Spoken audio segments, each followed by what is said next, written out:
Toutes ces personnes qui travaillent aujourd'hui au noir, du moment où elles vont avoir 60 ans ou plus, ou peut-être un peu moins si elles passent à la retraite avant, elles n'auront rien. Et c'est ça, le plus grand drame humain se joue pas aujourd'hui, il se jouera le jour où ces personnes-là vont partir à la retraite.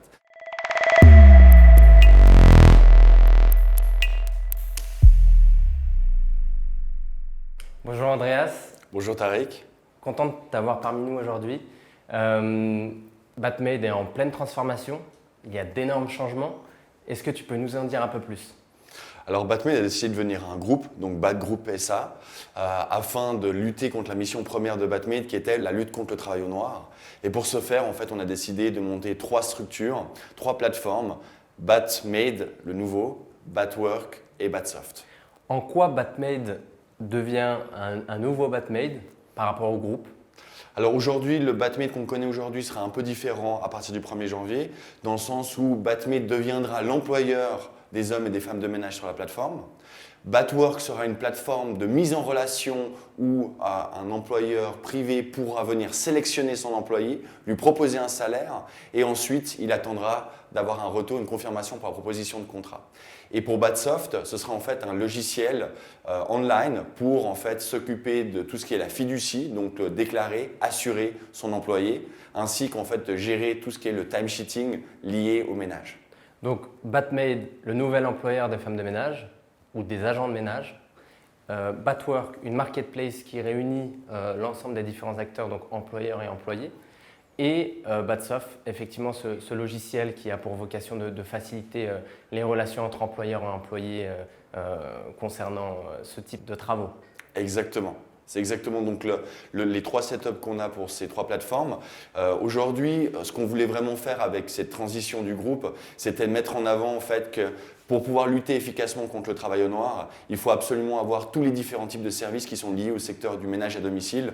Donc ce n'était pas seulement ce qu'on faisait aujourd'hui, donc du placement privé et un côté fiduciaire, mais c'était en fin de compte avoir une plateforme unique pour chacun de ces 2 services, plus en parallèle en fait pouvoir avoir une plateforme où nous sommes l'employeur des hommes et des femmes de ménage qui en fait va répondre à un certain besoin dans le marché, qui soit autant du côté client où certaines personnes ne souhaitaient plus être employeurs de leur personnel de nettoyage, et de l'autre côté pour des employés qui souhaitent être employés par une entreprise et non plus par des personnes privées.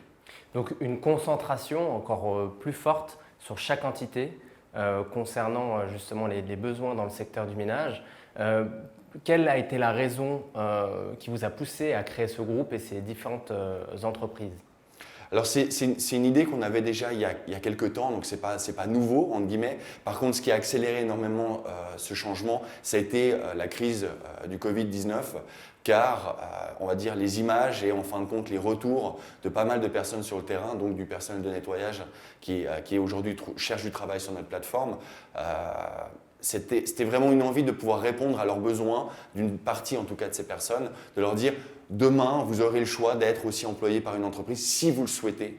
Et d'un côté aussi, pendant cette crise du Covid, on a vu que certains employeurs privés ne souhaitaient en fait ne pas tenir cette responsabilité, et avec ce nouveau service, ça leur permettra en fin de compte d'avoir vraiment une entreprise de nettoyage à part entière.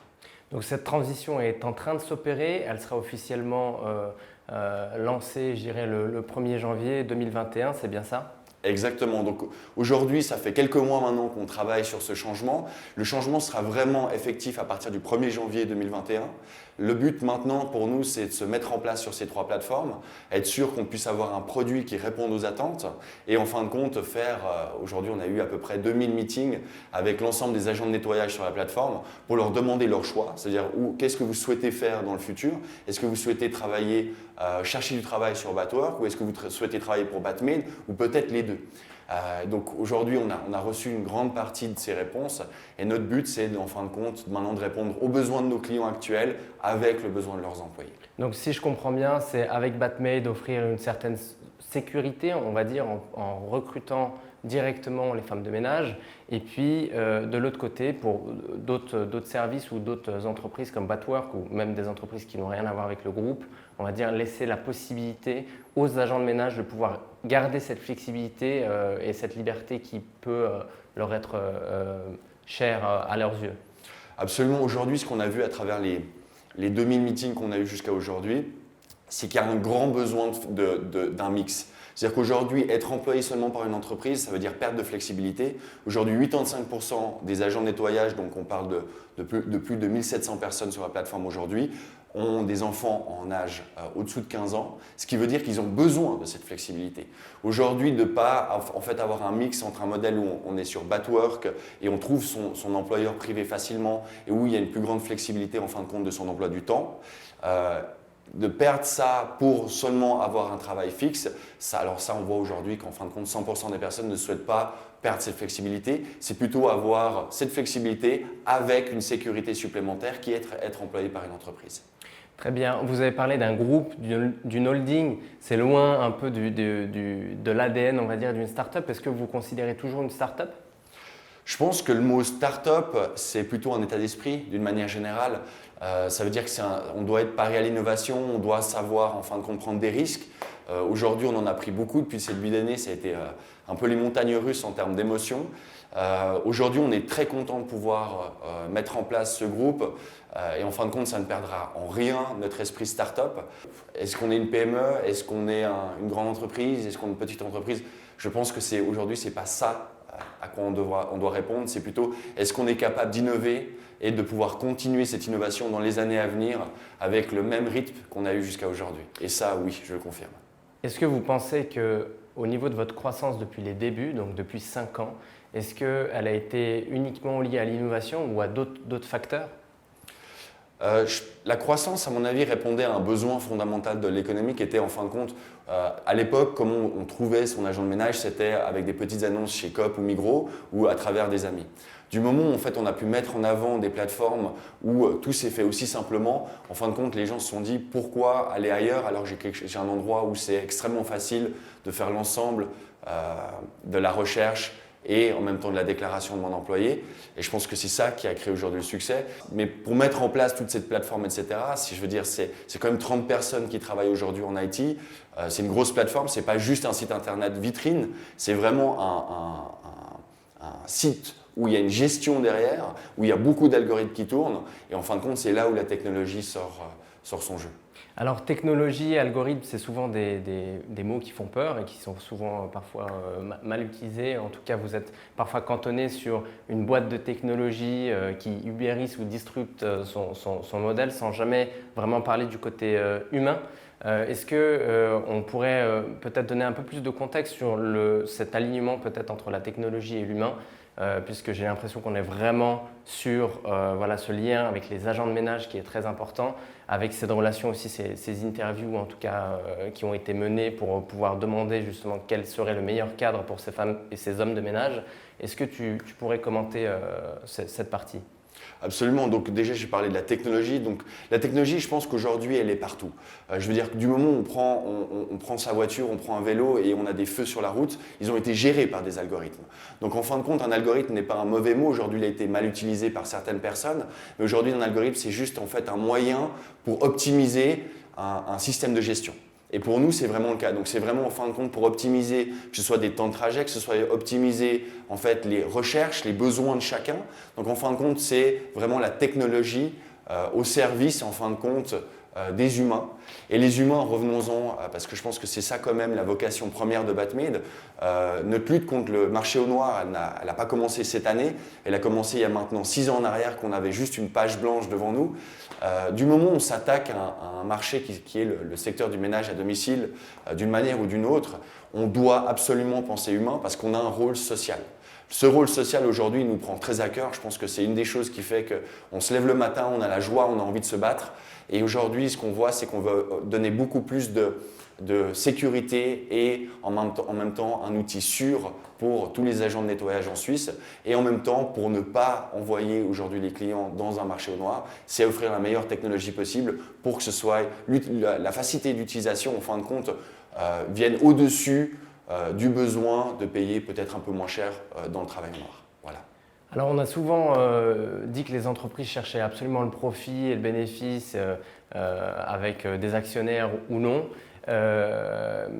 Là-dessus, on aimerait quand même avoir ton avis concernant les entreprises de manière générale qui finalement ont un modèle économique et s'engage dans des vrais sujets et des vrais enjeux de société. On est vraiment dans la sphère politique. Alors, est-ce que c'est une simple tendance ou pourquoi les entreprises aujourd'hui sont autant engagées dans ce type d'enjeux sociaux? C'est une excellente question. Je pense qu'aujourd'hui,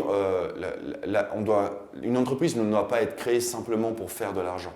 L'argent doit être en fin de compte un moyen pour devenir viable, pour pouvoir payer des salaires et offrir une certaine sécurité aux employés ou bien aux personnes qui sont autour de cette entreprise. Mais aujourd'hui, je pense que le besoin, c'est surtout faire du bien autour de soi. Et le bien autour de soi, s'il est bien fait et en même temps bien pensé, il devrait, en guillemets, pouvoir rendre une entreprise viable. Je pense que c'est pour ça qu'aujourd'hui, beaucoup d'entreprises s'engagent à changer les choses dans le futur, que ce soit d'un niveau écologique, que ce soit d'un niveau social, que ce soit d'un niveau sociétal. Aujourd'hui, le but, c'est vraiment de pouvoir aider. Nous, notre but, on n'arrive pas à aider sur tous les flancs. Écologiquement parlant, on essaie de faire notre maximum, on fait vraiment du tri comme on peut. Mais je pense que où nous, on doit se battre, c'est vraiment ce côté social et se battre aux côtés de tous ceux qui font ce travail aujourd'hui, qui sont les agents de ménage. Aujourd'hui, il y en a plus de 100 000 en Suisse. Et c'est beaucoup de gens, en fin de compte, qui aujourd'hui ont besoin de voix et ont besoin que leur avis soit entendu et qu'on puisse changer les choses pour demain. Alors, qu'est-ce que veut dire la lutte contre le travail au noir, à ton avis? Alors, la lutte contre le travail au noir, c'est qu'aujourd'hui, le marché entre guillemets, le marché au noir aujourd'hui en Suisse est environ entre 75 et 80% de l'ensemble.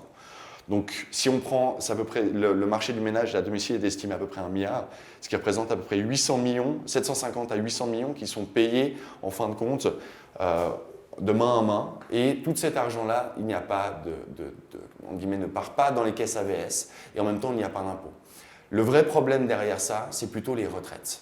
Le problème des retraites, c'est qu'aujourd'hui, toutes ces personnes qui travaillent aujourd'hui au noir, du moment où elles vont avoir 60 ans ou plus, ou peut-être un peu moins si elles passent à la retraite avant, elles n'auront rien. Et c'est ça, le plus grand drame humain ne se joue pas aujourd'hui, il se jouera le jour où ces personnes-là vont partir à la retraite. C'est pour ça qu'aujourd'hui, on a un rôle à jouer, à changer les choses maintenant, pour que ces personnes-là ne puissent avoir l'impact le minimal possible quand ils partiront à la retraite. Et le deuxième gros point, c'est les accidents. Du moment où une personne travaille au noir, la plupart du temps, elle n'a pas d'assurance accident. Donc, qu'est-ce qui se passe si elle a un accident? C'est une panique générale. Parce qu'en fin de compte, elle risque de ne pas être assurée. La personne, l'employeur privé, parce qu'on est quand même employeur, même dans un travail au noir, on a quand même un contrat de travail qui est caché, mais il y a un contrat de travail, donc la personne est employeur. Donc de ce moment-là, en fait, elle devra payer tous les coûts qui sont liés aux hôpitaux, aux frais médicaux. Et ces gens-là, aujourd'hui, ne se rendent pas compte des risques qu'ils prennent. On ne parle pas de milliers de francs, on parle de plusieurs dizaines de milliers, voire centaines de milliers. On a des cas de clients aujourd'hui qui viennent chez nous où il y a eu des soucis dans le passé. Et c'est des gros montants, c'est un gros enjeu et je pense que c'est aujourd'hui qu'il faut changer les choses. Alors justement sur cet engagement de société, on a aussi tendance à dire que les entreprises utilisent ces enjeux-là dans un cadre marketing. Qu'est-ce que tu peux dire sur ce sujet-là? Alors aujourd'hui, si on voulait vraiment si on utilisait ça pour faire du marketing, on aurait pu mettre beaucoup plus de panneaux aujourd'hui au lieu de faire ce shift et mettre beaucoup d'argent en fait dans l'investissement qui est de structurer notre groupe actuel en mettant ces 3 plateformes en avant et le marketing nous aurait ramené beaucoup plus d'argent. Aujourd'hui, on n'est pas dans un but de ramener de l'argent à court terme et de penser à argent, on est plutôt dans une pensée qui est comment on peut faire mieux et plus tard, après, essayer d'avoir quand même une entreprise qui est viable et qui puisse apporter quand même la sécurité aux employés qu'on a chez nous. Donc il y a 2 véritables enjeux, c'est avoir ce business model qui puisse à terme, sur une vision long terme, pouvoir porter ses fruits, on va dire, mais tout en prenant en considération sur le court terme, moyen terme et également sur le long terme cet enjeu de société qui est finalement le cœur, le centre névralgique, un peu la colonne vertébrale de ce que vous faites. Quels vont être les prochains changements au-delà du 1er janvier? Comment allez-vous intensifier vos engagements? Alors, chacune des plateformes, en fin de compte, a un but qui est complètement différent des autres plateformes. Donc déjà, ça va être une communication qui devra être claire et précise pour vraiment expliquer aux clients que maintenant, ils ont tous les outils en main pour pouvoir changer avec nous ce monde d'aujourd'hui, donc cette société et cette lutte contre le travail au noir. Mais je pense que nos gros enjeux, après on a d'autres choses qui sont en train de venir, malheureusement je ne vous en parle pas aujourd'hui, je les garde un petit peu au chaud, on reviendra un peu plus tard sur les différents projets qu'on va sortir l'année prochaine. Alors vous pensez votre modèle également collaboratif, de ce que j'ai entendu, avec une ouverture au dialogue avec les différents acteurs, que ce soit des syndicats ou que ce soit d'autres entreprises, afin de pouvoir aller encore plus loin dans cet engagement et faire en sorte que un standard, un nouveau standard qui puisse protéger et amener beaucoup plus de sécurité à ces personnes, ces agents de ménage et à plus large échelle, en tout cas que ça puisse se faire, de ce que j'ai vraiment pu comprendre. Quelle est votre vision de manière générale sur les entreprises de demain? Quel va être le modèle? Est-ce qu'ils vont être encore plus engagés dans des sujets de société, d'écologie? Quels vont être les changements? Est-ce que la technologie va encore être au centre? Est-ce qu'on aura plus d'algorithmes, peut-être de l'intelligence artificielle? Est-ce que ce sont des choses que vous voyez venir et quelle forme vont-elles emprunter? Je pense que les entreprises de demain devront penser à trois fondamentaux. Le premier, c'est que puis-je faire pour la société? Le deuxième, c'est que puis-je faire pour l'environnement? Et troisièmement, que puis-je faire d'un point de vue humain avec les gens avec qui je travaille? Donc, ce n'est pas simplement ses employés, mais c'est avec toutes les personnes qui gravitent autour de l'entreprise. Ça peut être des fournisseurs, des clients, les familles des gens qui sont autour de soi. Et je pense qu'en fin de compte, c'est trois piliers essentiels. Afin de pouvoir réunir ces piliers et de les rendre beaucoup plus effectifs, la technologie sera au centre de tout.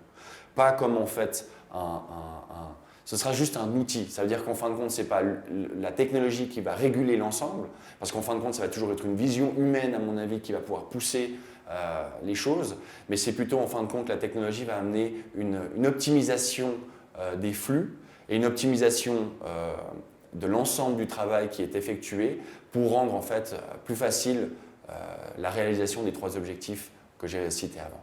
Donc le cap défini par l'humain, la technologie comme outil vecteur de facilitation et d'optimisation sur le marché. On a vu des cas il y a 10 ans peut-être de start-up qui sont venus et qui ont disrupté le modèle. Je pense qu'il y a une énorme transition vers une économie qui tend vers la next economy, on va dire une économie qui va être beaucoup plus digitalisée si je le comprends bien. Sur ces enjeux, justement, quel va être, je dirais, le plus gros challenge pour les entreprises, puisque sur les trois différents points, on a un point écologique, sociétal, et puis ce dernier point humain, on va dire, au sein des organisations, avec des organisations avec une hiérarchie qui va évoluer. Comment est-ce qu'on arrive à allier la finance, l'argent, l'économie au sein d'une entreprise et répondre à ces enjeux de société? Je pense qu'un des grands mots, c'est la spécialisation. Je pense qu'on arrive de plus en plus dans un monde où les gens doivent être spécialisés dans un domaine précis. Aujourd'hui, beaucoup de nouveaux métiers sont créés tous les jours, entre guillemets, que ce soit à travers la technologie ou par rapport aux enjeux économiques ou écologiques. Et je pense que plus on aura une spécialisation, plus on aura des gens qui vont être capables de répondre aux besoins effectifs d'une entreprise à un moment donné.